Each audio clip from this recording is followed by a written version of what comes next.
Well, hi everybody. Welcome to this week's episode of Life Matters TV with my co-host David, and my name is Tommy. Today we're going to be talking about friendship. The title of today's talk is A Friend Indeed. So I'll turn it over to David. David, welcome, and why don't you tell the crowd a little bit about what's going on with A Friend Indeed.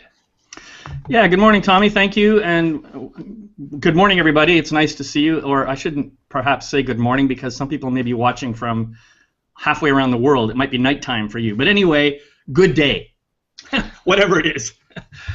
Yeah, this idea of a friend indeed. I've had some, personal stuff coming up in the last little while where some of the people that I had classified as friends in my life just seemed to disappear.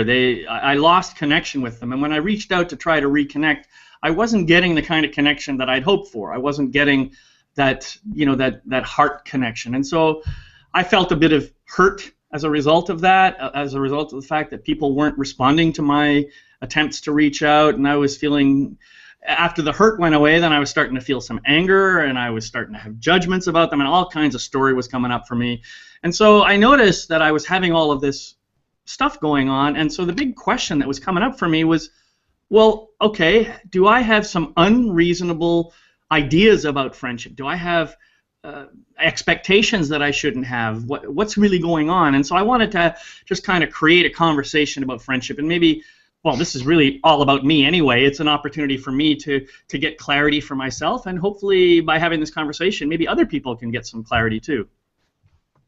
Yeah, beautiful opening, David, and thanks for that. Thanks for opening up and just telling us, what's going on. And we all go through this. You're not alone, and everybody else who's watching is going, oh yeah, that happens all the time. The interesting thing about the title of today's talk is A Friend Indeed. And if you think about what that whole quote is, it says a friend in need is a friend indeed. So I kind of started thinking about, like, why do we have friends at all? I mean, why do we feel like we have to have friends or need friends? Let's just go right back to the basics. Yeah. And sometimes we can kind of feel like we have to have friends to maybe fill a void, or to get into what we talked about several shows ago, that need for approval. Mm-hmm. And so friendship you can feel that, right? It gets sticky already. And sometimes friendships get into this game where we're just like we just bitch and complain with the other person. We kind of commiserate. And I call that kind of a downward death spiral. Those friendships, they just take you into places that aren't healthy. So we have to kind of look at what kind of friendships we want and what kind of friendships we expect, like you said. And for me, I look to enjoy being in company with somebody else, and to support them through things, and to actually have fun. And when I wrote that down the other day, I wrote enjoy, support, and fun. I thought, hey, that's what David and I do. I totally enjoy these conversations that we have. We support each other in a very nice, helpful, holy way, and I think we have fun doing it. So, kind of looking at different models of friendship and trying to see, what you want to fit into. Yeah, I think I agree with that. The idea that a friend in need, that really does sound a little bit shadowy, doesn't it? And I mean, I agree with you. I like that idea of enjoyment. I certainly, for me, having a friend is someone I can connect with, someone I can share the truth of my heart with, someone I can, I can just be with, and everything is okay. I'm not being judged necessarily. I mean, I suppose we're always judging each other to some degree, but I'm not being judged in a negative way. I'm being supported. I'm being without necessarily having to ask for it. And I think that's a really important piece. I think that, we talk about this idea of support, and I know for me personally, I love being able to support my friends. I love it when one of my friends will actually take a risk and ask for some help, because it tells me, first off, it tells me that they trust me, and that just makes me feel very valuable to them, So being asked for help is a great thing. At the same time, I don't want a friend whose only purpose in life is to be bugging me and always asking me for help, So I think there's got to be some balance there. There's got to be a give and take. You know what I'm saying? Yeah, I definitely do, man. And you're hitting it right on the nose. we as human beings in general, not just around friendship, but we tend to get into this game. I'm going to talk about some again, how we get into the sticky stuff, so we can break free from it and get into these free friendships. We get into this habit of comparing ourselves, right? All the time we're comparing ourselves to other people, to other situations, and we're always trying to rank where are we sitting in this thing. And then I find that comparison mode that goes on in our head leads us into competition with some people or some situations, and that gets very conditional, right? You see how that all ties together, and now our friendships are very conditional, and we get into, like you said it, all the judging, and it gets heavy, and it's a very much it's a what's in it for me kind of mentality, right? So that's what we have to be aware of when we're showing up, or other people are showing up. Are we in it for me? What am I going to get out of this? Or can we kind of open that up into what's in it for us, or what's in it for we? Because that's where, like you said, that's where things that's where we're supportive, that's where it's fun, that's where these friendships get free, when you think about how to help each other. I love that. What's in it for we? That's a great line. Maybe that's what we should have called this thing instead of A Friend Indeed, huh? Well, it's you're absolutely right. It's about, I think it's important for me to be able to say what's in it for me, but at the same time, I have to recognize what's in it for you and what's in it for whoever's on the other side of my friendship. As we were talking about this, you were talking about the competition piece. It brought up a thought for me. I was just thinking about Facebook friends. I have probably 500, 600 Facebook friends, and I was going through some of those people on the list the other day, and I realized I don't think I've ever met a few of these people. This person, who is this guy? I mean, I know he's a connection through this other person, but I don't think I've ever met this person directly. So how did I get hooked up with this person in the first place? And so I think your idea of competition is happening there. I think some people try to get as many Facebook friends as they can so they can look popular or whatever. And maybe there's a bit of that going on for me. I haven't really dug into that, but that's a possibility. It's an interesting perspective. Yeah, Facebook's an interesting topic all on its own. It's a wonderful, brilliant tool, but again, if we have habits of comparison and competition and trying to outdo everybody else and and be better thans, that's a tool that we can almost become a superhero in those bad habits, right? Right. So, but this all kind of gets around to friendships and being supportive, I do this with my hands because it's energy, right? We're exchanging energy with other people, and it's all these energy games, and not everyone's playing energy games or even knows they're playing them, and that can really drain a relationship, right? If somebody's always, we have those friends who you hang out with them for 15 minutes and you go home and you feel like you have to take a shower and a 2-day nap, right? Because they suck it out of you. Yeah, right. So that's kind of what I mentioned with the energy game. So, but I want to kind of take this back to how we started this out of expectations, right? What are our expectations? That's a great point. I mean, I know for me, I guess here's my idea. I have a view of what I think friendship is and how I want to show up as a friend to somebody. So if I tell somebody, I make a commitment, I make a promise, this is how I'm going to show up for you, then as far as I'm concerned, you can count on that happening. But I also notice what happens for me is that I assume that you have the same values as I do, and so when you make a commitment to me that I'm going to experience the fullness of that commitment. I am going to experience you showing up in your promise and following through. And that's what I'm noticing in my friendships is that's not what's happening. Something different is happening, and I haven't quite put my head around it yet. I haven't quite put my finger on the difference, but I just noticed that. So there is some way in which I have an expectation about how other people in my friendships should be showing up. So. Yeah. As we talked about before we hit the live button today, expectations are a whole nother topic to get into, and but expectations around friendship. I used to have my feelings hurt too, and I still do in some cases. And a while back ago when we talked about approvalitis, I said, I really don't care what you think about me, right? As a practice, that kind of that mentality, because David, I can't control how other people are going to respond. I can't control how other people are going to react. I can't control what other people are going to do. And that, to me, gets into this expectation of friendship. I have, like you do, standards of who I believe, what makes a good friendship.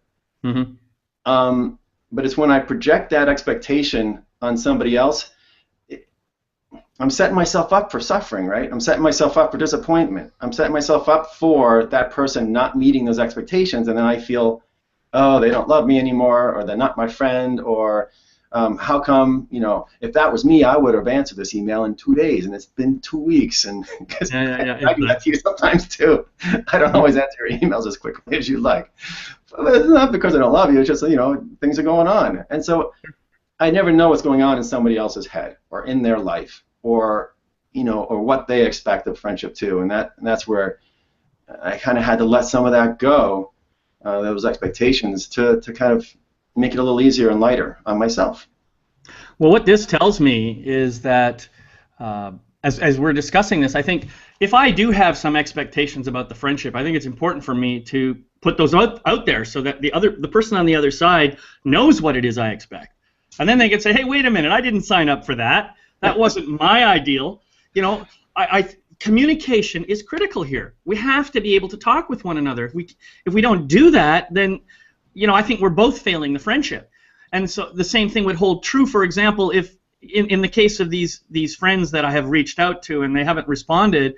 I mean, I've tried to reach out multiple times and say, hey, dude, what's going on? I'm trying to connect with you here. Give me an answer of some kind. Let me know what's going on so I can, either move on with my life or whatever, And I think what needs to happen is I need to be able to speak to my friend and say, look, when I do this and you do that, this is the cycle that comes up for me. I know I'm playing out an old tape from when I was a little boy. I got that, but it still happens. And I'm asking you to kind of help me overcome that, so that when I, for example, reach out with a request for some communication, that you just let me know that this is not a good time. I will contact you at such and such a time. Then I can just leave you alone for a while. So that sort of thing I think is really important. We have to communicate with one another. And if I have a little bit of a hurt, then I think it's really only fair to the other person for me to share what's going on for me. So that, and of course that requires vulnerability on my part, but I still think I have to do it in order for you or the other person in my friendship to understand what's happening for me, and then that actually, I think, deepens the friendship. Yeah, I think you would have a hard time doing that with all of the friends that you expect to stay connected with, because, again, people just aren't going to reply, and then you're hanging out there again. The idea of you said there's the childhood things and the expectations and of what friends are, and maybe friends, and I've had friends leave me too or move out of town and things, and it hurts if you let it, kind of a thing, but it does hurt, and I think that point of setting down those expectations and sharing them with somebody and communicating is something maybe you can do with another person to kind of feel it and get it out. I think, though, David, you might have that's an expectation that might even be more difficult, is to try to deal with each of those friendships, if that's what you meant. Well, I'm just talking about friendship in general. I'm talking about, I think this is one of the qualities of a good friendship, in my mind, is one where there's open communication between both participants in the relationship, that neither one is afraid to speak his or her truth to the other about whatever might be going on. I think that's important. But for me, safety is something that I create for myself. I create safety by stepping into vulnerability. That's what I have noticed in my life. So it requires me to take a chance and say, this is what's going on for me. I hope you can just hear it as my stuff and nothing about you, but this is what's happening. And some people can hear that, and some people can't. It's true. I get it. And the people who can't, well, then maybe those aren't the people that I should be in friendships with. Maybe I shouldn't be in relationship with people like that. I don't know.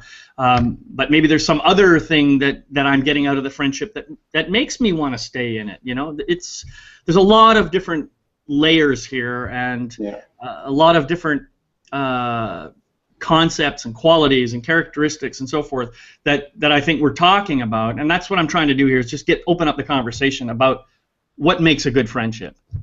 Yeah, you're absolutely right. And you said a word earlier, and it came up again just now, of the connection. As we do the work that we're doing, and we're talking to an audience that's doing some degree of work, because that's who we're talking to, we look for that connection. We look for that sense of connection. And again, I'm doing this with my hand. I'm going to see if you can see. I'm doing this with my hand, of this sense of connection, this heart connection. And not everyone is aware of that type of connection, and not everyone's ready for that type of connection. So I'm going to actually, this brings up a quote out of a book, a line out of a book that I'm going to read here. And this is from Don Miguel Ruiz, who wrote The Four Agreements. And if people haven't read The Four Agreements, it's a wonderfully fabulous book. This is out of The Mastery of Love. The book is called The Mastery of Love. And he talks about this situation where, as we go through our practice, we're going through a transition in our lives, right? We're all transitioning. We're all transforming to something else. To some degree, we're moving, shifting. And as we go through that transition, as we go through that shift, things are going to happen to our relationships. And he talks about, he says that sometimes you no longer fit in. And he's talking about with the people that you maybe were hanging out with, or were your friends, or are your friends right now. He says, as you go through this transition, you seem to no longer fit in. And sometimes those people start to resent you because they don't understand, because you no longer like them. I'll just read it. Because you no longer like them. And it says, and he says, now you have to make a choice. You can step back and, stay with those friends who are, that clingy, needy, a friend in need is a friend indeed kind of a friendship. Or you can go to another level of frequency, it says, and meet people who finally accept themselves like you do. And he goes on to say, you find there is another realm of reality, a new way of relationship, and you no longer accept certain kinds of abuse. So we're going through this transition in our lives. And that's going to happen. We're going to lose friends. People are going to not want to hang out with us anymore. But you're going to meet new ones. Yeah, that's a good point. Very valid point. Thank you for bringing that up. And I love Don Miguel Ruiz. I've read all his books, and I get a lot of value out of it. And The Mastery of Love was one that I think touched me quite deeply, actually. So thank you for sharing that. And it's true. I think we all go through our own growth process. We all evolve in our own way. And this is one of the aspects of relationship that makes it actually kind of difficult, because no two people grow at exactly the same rate. And so consequently, I may be growing at one rate, and the person I'm in relationship is growing at a different rate, and so we seem to be diverging. We came along, we kind of converged for a while, we joined up, and then we kind of did our thing for a while, and then we diverge again. I think all relationships are like that. It's just a question of how long this connection lasts in between the convergence and the divergence. That's really what it's about. So it's a great quote, and I'm glad you brought it up. Yeah, and you just said something brilliant, that we connect for a period of time. And if you think about all of your relationships in life, some of them last a glance, right? You see somebody walking down the street and you look at each other and you say hello, and that's going to be the extent of your relationship. But you had that relationship for that split second. Some people you're going to have in your lives for a majority of your life. Some people you don't know. We don't know. And sometimes we feel like I'm feeling this now, that sometimes I feel like I have a friend and I make a good connection and that they're going to be my friend forever. But maybe that's not meant to be. Maybe you're meant to be friends for 2 weeks and experience something together, and then go and diverge again. Maybe that's part of this expectation too, right? That not everyone is meant to be around forever. Right. Yeah, and that of course brings up the challenge of what we call our primary capital R relationships, where, for most of us, that means a man and a woman together in marriage or some other form of committed relationship. We've noticed that in our culture nowadays, about 50% of all marriages end in divorce. Now that's not, there are 50% that don't end in divorce. That there's a lot of marriages that last a long time. People, either they end in one partner dying and outliving the other or whatever, but there are lots of people who stay in relationship for a long period of time. Now, you were talking about competition earlier, and I think that some of those people stay in relationship to see how long they can stay in relationship, as if that the longevity of the relation is somehow the measure of success. I don't know. This is all real interesting stuff. Yeah, sure. It certainly is interesting stuff. Yeah. And those you're kind of referring to the 50% divorce rate. There's also lots of partnerships out there of people who aren't married, and companionship and companions that are lifelong companions or partners that I believe are out there and are holding those bounds and those friendships and that love together too. Mm-hmm. But yeah, so what do we want to get to? What is a good friendship? What is a good friendship with a lot of, maybe you don't have a lot of expectation, but you have some standards. Maybe you don't expect that person to be around. You don't know how long they're going to be your friend. Maybe that'll help us cherish that friendship even more when we have it, because we never know when our ways are going to part. Yeah, good point. But I think a term pops into my mind. Excuse me a second. A term pops into my mind that is a kind of a, when I say it, it's going to sound flippant, but there's a deeper meaning to it. And we talk about friendships with no strings attached. Mm-hmm. Right? And a lot of times that means, we just, flit around, have fun, maybe have sex, and then part ways. But no, there's a much deeper, truer meaning to that term.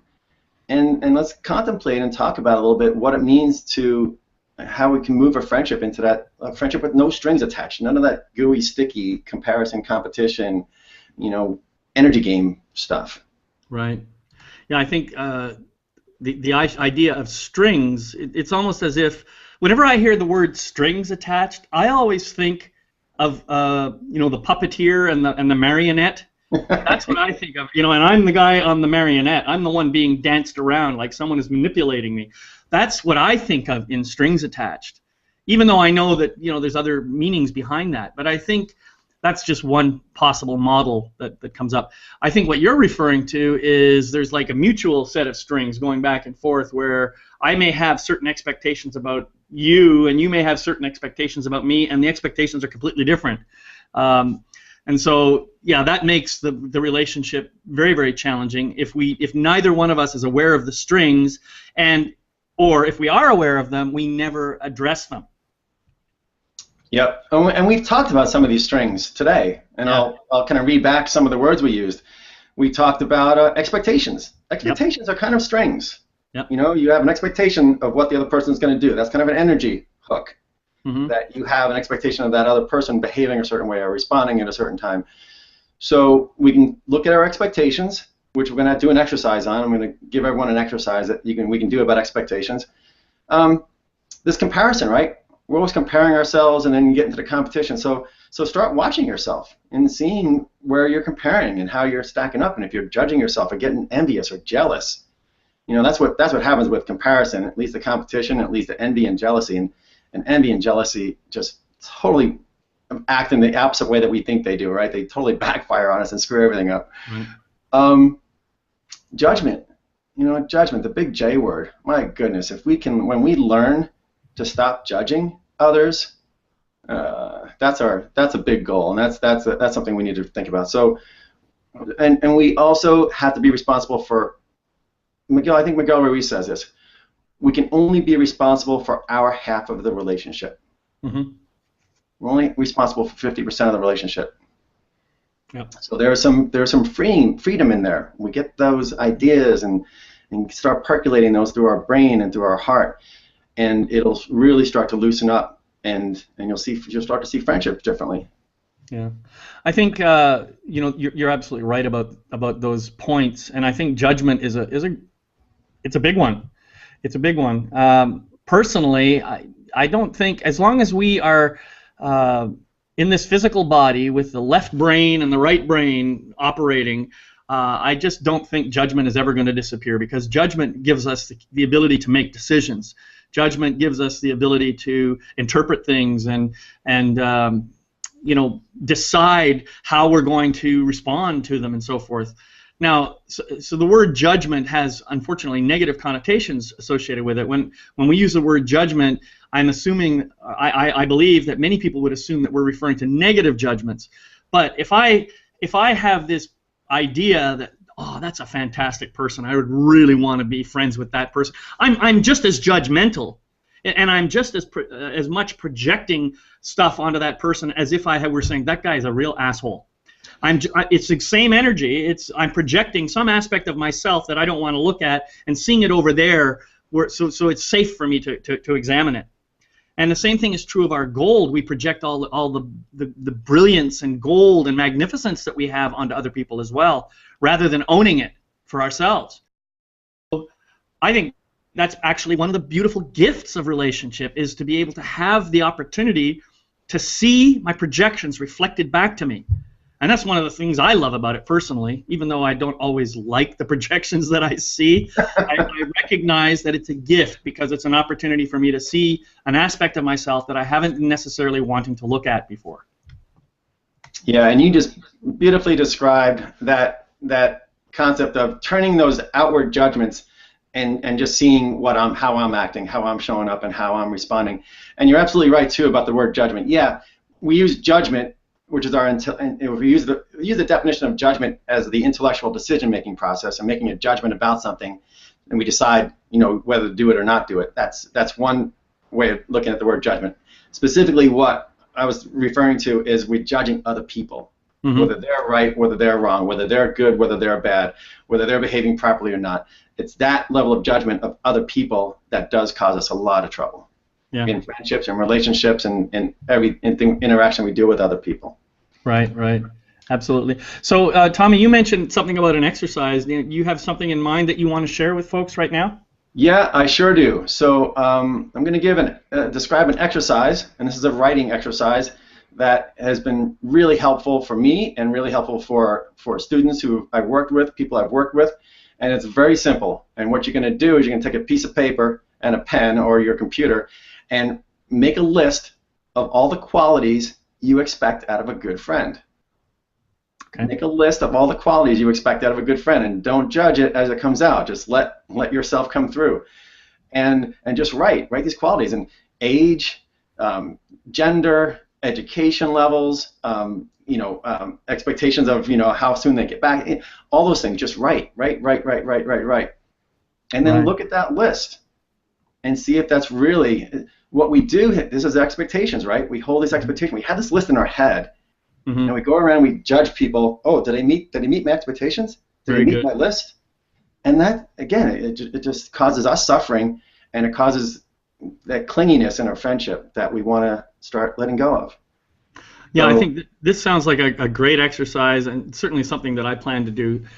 One of the things that I have found when I'm doing an exercise like this is it's easy for me to come down to what seems like the bottom of my list, and then to say, oh, I'm done. But that's usually not the case for me. What I notice is I need to sit there in complete silence and wait. Oh, yeah, there's this other one. Oh, I better write that down. And then before I know it, there's like a second layer, and sometimes even a third layer of expectations. So I would really encourage people to do that as well. Don't just assume that your list is over at the first moment when you run out of things to write down. Give it a moment. Take a minute afterwards and just kind of ponder and say, okay, think of all the friends you have and think about the individual expectations that might be different from one friend to another, and start writing those down, because you probably have the same expectations of all your friends. Yeah, fantastic addition to that, David. Thanks so much. So I think that just about does it for our time today, if I'm reading the clock right. Yep. Next week, David and I are going to talk about what we've kind of dabbled into today. It's expectation. So we're going to talk deeper about expectations in general, not just around friendships, but around life. So join us next week for a talk with David and Tommy, Life Matters TV. Bye for now. Bye, everybody.